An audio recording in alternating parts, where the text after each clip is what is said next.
Merci. Je commence par remercier Ismail et Rahal de m'avoir invité à participer à cette rencontre et à ce projet d'ouvrage collectif. Et bien sûr, je remercie également l'Institut et l'Académie pour cet accueil très bien organisé et chaleureux. Donc moi, dans cette présentation, je vais parler d'un texte, les Nawazil d'Ibn Hilal as-Sijil Massi, donc revenir un peu dans le temps, finalement, puisque ces Nawazil constituent, à ce que je crois, le recueil de jurisprudence, qu'on pourrait dire saharien, le plus ancien qui nous soit parvenu. Et l'histoire de ce texte, on va le voir, révèle un espace saharien structuré par des circulations savantes de différentes amplitudes et qui se distingue par des lettrés producteurs à part entière d'une jurisprudence qu'on peut dire saharienne. Donc je suis très heureuse d'intervenir après mon collègue, parce que je pense qu'on a vraiment cette même conception d'une jurisprudence saharienne et plus largement ouest-africaine qui se construit. Alors, en suivant la trajectoire de ce corpus depuis sa production jusqu'à son utilisation comme matériau dans de nouvelles compilations qui sont issues de différents espaces sahariens, je mettrai l'accent sur les liens multiples qui apparaissent, humains d'abord, à travers les circulations étudiantes et les réseaux de maîtres et de disciples, textuels, grâce à la copie et à la diffusion des manuscrits, et intellectuels, bien sûr, puisque les avis juridiques circulent, sont discutés, reformulés et intégrés à de nouvelles compilations juridiques. Donc, dans une première partie... non, c'est pas celui-là, pardon. Dans une première partie, je vais revenir sur le parcours d'Ibn Hilal en insistant à la fois sur son origine saharienne et sa formation dans les métropoles maghrébines et le rôle de ce que j'appelle les socialisations générationnelles dans la suite de son parcours. Une deuxième partie sera consacrée plus précisément au recueil des Nawazil, une première compilation témoignant de formes primaires de relations savantes et une seconde de circulation textuelle et de réélaboration régionale. Et dans une troisième et dernière partie, je mettrai l'accent sur la postérité saharienne de ces Nawazil en mettant en avant comment le recueil fut mobilisé, approprié et en quelque sorte canonisé par les juristes sahariens des siècles suivants. Alors, Abu Ishaq Ibrahim Ben Hilal al-Sijil Massi serait né donc vers 817-1414 et mort en 903-1498. Et donc on a un personnage qui a vraiment traversé la totalité du 9e, 15e siècle. Les sources ne permettent pas d'établir avec certitude s'il vit le jour à Sijil Massa dans le Tafilalt. La seule chose que j'ai trouvée, c'est que dans la tradition orale, il serait arrivé, d'après cette tradition orale, il serait arrivé dans la région de Tadla, donc au cœur du Maroc, en compagnie de son père, et ne serait donc pas originaire à proprement parler de Sijil Massa, mais les ouvrages biographiques restent silencieux sur sa famille, et notamment, rien n'indique si son père ou d'autres de sa famille appartenaient à un milieu de lettrés. Et ce silence a son importance quant à la formation initiale d'Ibn Hilal, puisque si son instruction primaire n'a pas été assurée dans le cadre familial, cela suppose qu'il existait un milieu local suffisamment structuré pour assurer l'enseignement élémentaire de celui qui va devenir un des plus importants juristes sahariens de cette époque. Alors même si le Tafilalt au 9e, 15e siècle ne semble pas avoir été le lieu d'un véritable foyer d'érudition, ce qui n'a pas toujours été le cas, et Ibn Hilal lui-même compare cette région à la Bédia, comme c'est souvent le cas, en déplorant notamment son éloignement des juristes et des juges et la corruption qui y régnait, mais donc pas un véritable foyer d'érudition, mais une oasis qui disposait vraisemblablement pourtant d'un environnement lettré, porté par des acteurs donc plus modestes mais essentiels. Donc les sources n'ont évidemment pas conservé les noms de beaucoup de savants de cette époque, à quelques exceptions près, mais le savoir est pourtant vulgarisé et véhiculé par toute une série de lettrés qui sont actifs socialement et qu'on appelle les tolba. Ces lettrés ne retiennent évidemment pas l'attention des biographes et n'apparaissent pas non plus dans les autres sources littéraires, mais par contre, ils sont présents dans les recueils de fatwa et notamment dans les Nawazil d'Ibn Hilal. On sait ainsi qu'ils étaient formés localement, donc au sein de leur village ou même du groupe nomade auquel ils appartenaient, et qu'ils parcouraient ensuite la région en circulant d'une oasis à une autre, mais dans un rayon plus ou moins large et différents les uns des autres, pour approfondir leurs connaissances, mais aussi pour trouver du travail, puisqu'ils occupaient fréquemment les postes d'imam ou d'enseignants, faisaient même parfois office de, alors je veux dire juge et jurisconsulte, sans pour autant, cela dit, que les fuqaha, que les juristes autorisés leur reconnaissent le titre de qadi ou de mufti, mais on les voit agir comme tels. Et donc ils sont un peu les véritables finalement vecteurs de l'islamisation de la société locale, et leur maîtrise de l'écrit et des rudiments de la religion, ainsi que leur familiarité avec les pratiques des populations sahariennes dont ils sont issus, font d'eux d'excellents passeurs, finalement, capables de faire dialoguer les fonctionnements communautaires, à une moindre échelle, évidemment, que, bien sûr, par les juristes auteurs de Nawazil, mais avec, donc, faire dialoguer ces fonctionnements communautaires avec le droit et, éventuellement, d'en favoriser la mise en conformité progressive.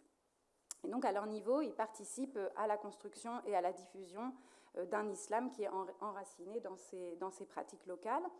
Et il se peut, c'est l'idée que j'ai, qu'Ibn Hilal ait reçu auprès de ces tolbas une première formation religieuse et juridique, et que cette socialisation locale ait participé par la suite à son intégration dans l'oasis de Sijil Massa, et lui permettre notamment d'être qualifié de Mufti el-Qibla, donc de Mufti du Sud, comme le décrit le premier compilateur de ces Nawazil sur lequel je reviendrai, mais qui donc l'a côtoyé, et bien sûr de devenir le cadi de Sijil Massa. Ibn Hilal complète ensuite sa formation dans les grands centres du savoir maghrébin. Il part bien sûr et surtout étudier à Fès, qui était donc le principal centre intellectuel du Maghreb occidental de cette époque, où il suit l'enseignement, je vous ai mis le nom de ses maîtres à l'écran, d'Ibn Amlal, mort au milieu du XVe siècle, et de Mohammed al-Qawri, donc deux maîtres que lui-même mentionne comme tels dans ses Nawazil. Et c'est vraisemblablement à Fès également qu'il a fait la connaissance d'Ibn Razi, qu'il compte ensuite parmi ses amis. Et le fait, c'est une anecdote mais qui me paraît intéressante, le fait qu'Ibn Razi lui adresse dans l'une de leurs correspondances une question qui concerne les dates et la nature des dates de Sijil Massa, me semble montre bien l'ancrage oasien auquel ses contemporains associaient Ibn Hilal. Il étudie également à Tlemcen, donc autre grand foyer intellectuel du Maghreb de cette époque, notamment auprès d'Ibn Marzouk el-Kafif. Et ces circulations, si elles permettent une formation solide, notamment évidemment à la tradition doctrinale malékite, sont intéressantes à prendre en compte parce qu'elles permettent aussi à Ibn Hilal de tisser des liens durables, de s'intégrer en fait à des réseaux avec d'autres juristes maghrébins et sahariens, et de s'insérer comme ça dans une sorte de géographie savante qui relie les métropoles du nord aux oasis, mais aussi ensuite les oasis entre elles. Et donc on perçoit aussi le rôle de ces socialisations générationnelles, comme je les ai appelées, dans la production de sa jurisprudence. Et c'est par exemple le cas dans la polémique qu'il initie avec El-Marili au sujet du meurtre des Juifs du Touat, que j'ai étudié dans un article qui est paru en 2021.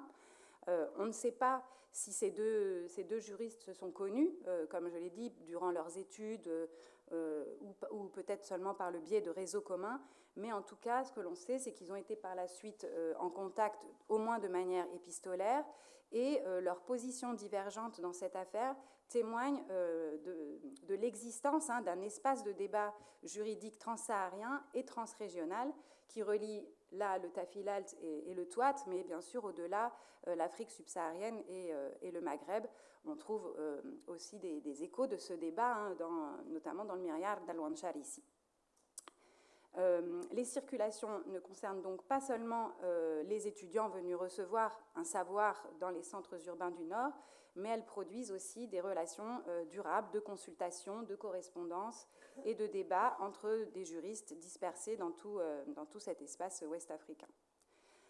Donc Ibn Hilal, il apparaît à la fois comme un juriste du cru, un juriste oasien enraciné dans ce monde saharien, et comme un savant pleinement intégré à la tradition malikite.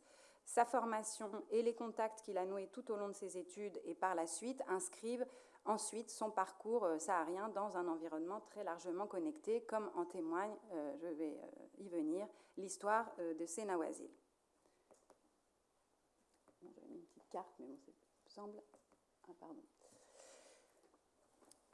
Alors l'histoire de la transmission des Nawazil d'Ibn Hilal à Sijil Masih éclaire les modalités de mise par écrit et de transmission de cette jurisprudence saharienne. Elle constitue aussi un observatoire privilégié des formes de connexion savantes qui structurent les sociétés de l'Ouest saharien, parce que donc loin d'être un simple recueil de consultations juridiques, ce recueil permet de saisir les mécanismes par lesquels des savoirs élaborés dans un milieu oasien circulent, sont appropriés, puis réélaborés à différentes échelles. Et c'est ce que je vais voir à travers l'exemple des deux recensions connues des Nawazil.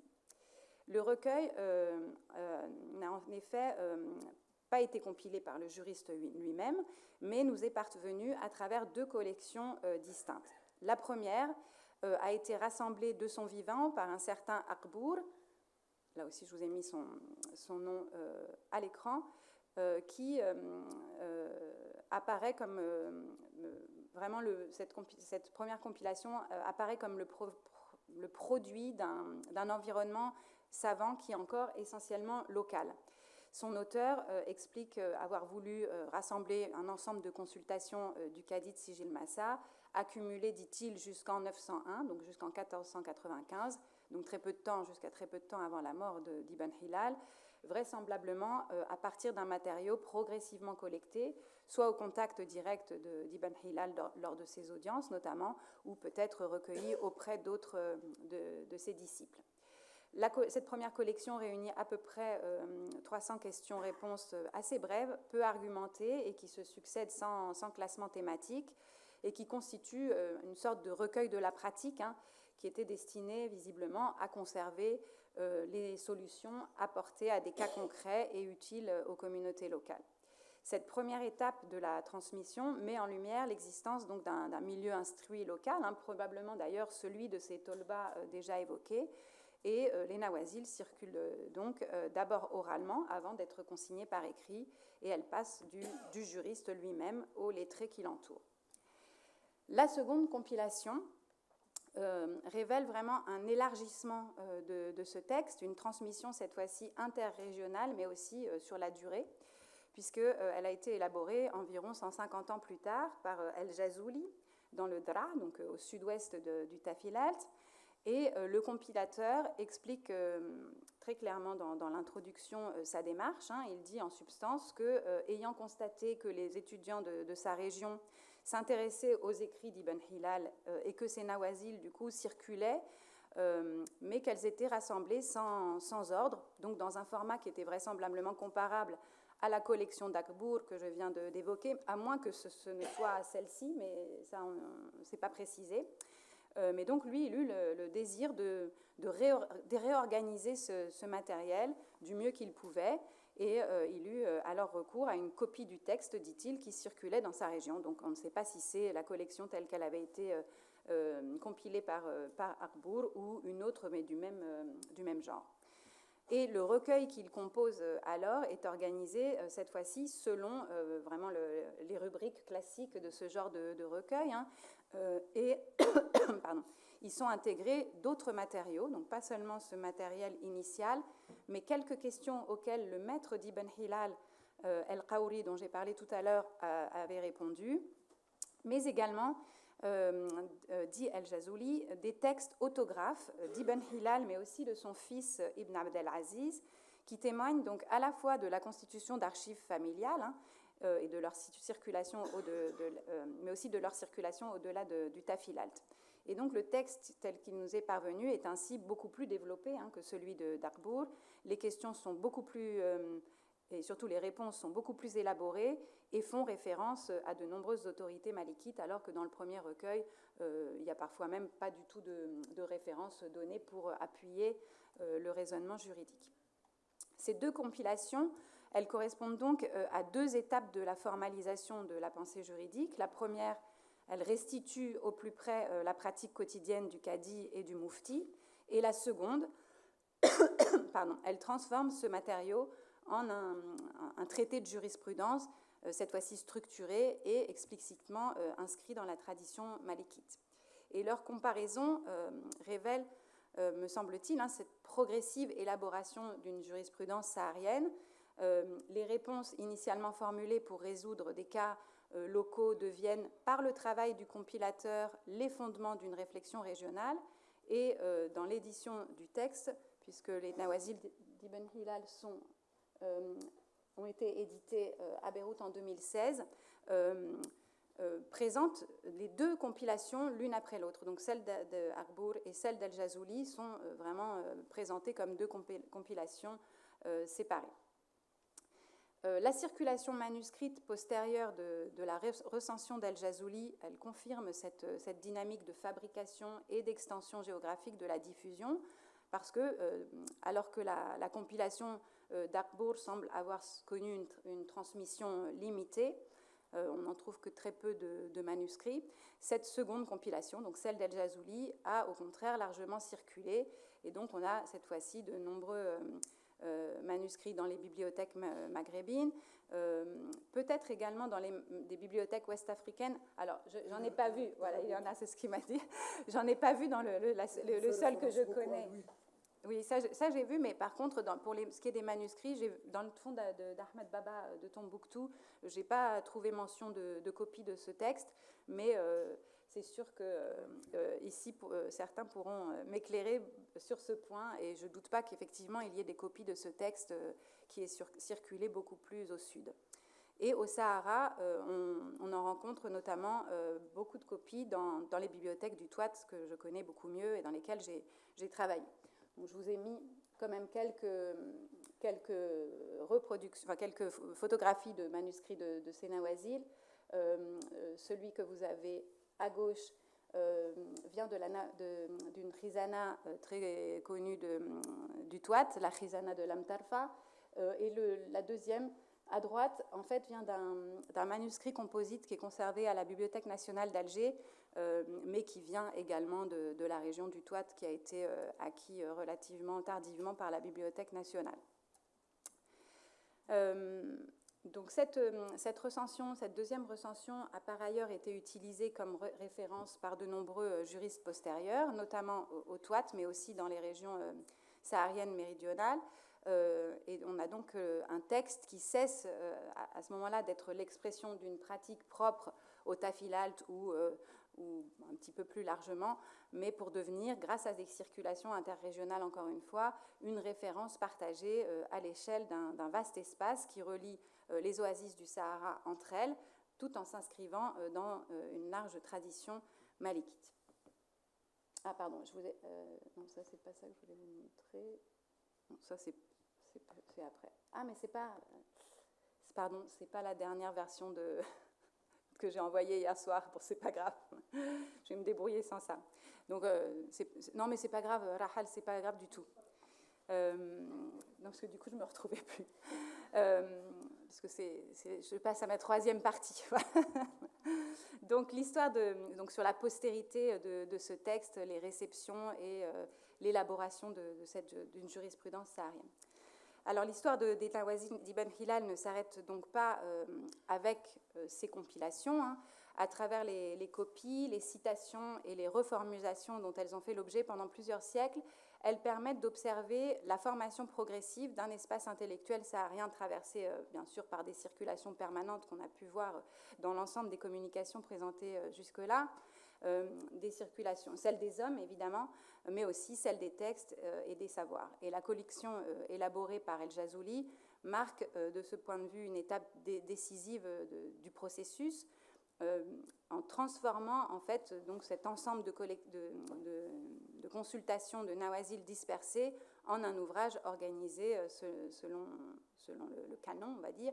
Elle fournit aux générations suivantes un véritable outil susceptible d'être mobilisé à son tour, bien au-delà du contexte immédiat de production des avis. On a vraiment l'impression que le corpus des nawazil d'Ibn Hilal acquiert le statut d'autorité religieuse, juridique reconnue au Sahara. Mais la circulation du texte ne se réduit pas à un simple transfert. Les juristes sahariens mobilisent activement cet héritage. Les nawazil ont été mis à profit, notamment dans des compilations juridiques, comme le disait mon collègue à l'instant, alors qui ont été produites par la suite au Touat, donc les oasis du Touat apparaissant vraiment comme des lieux privilégiés de conservation, de copie et de transmission de ce texte. Alors, on peut citer, j'espère que là, du coup, ah non, du coup, il n'y a plus rien. Je ne sais pas si ça marche. Bon, sinon, je continue, je vous mettrai l'animation après. Alors, on peut citer... Ça y est, alors, il faut que je retrouve...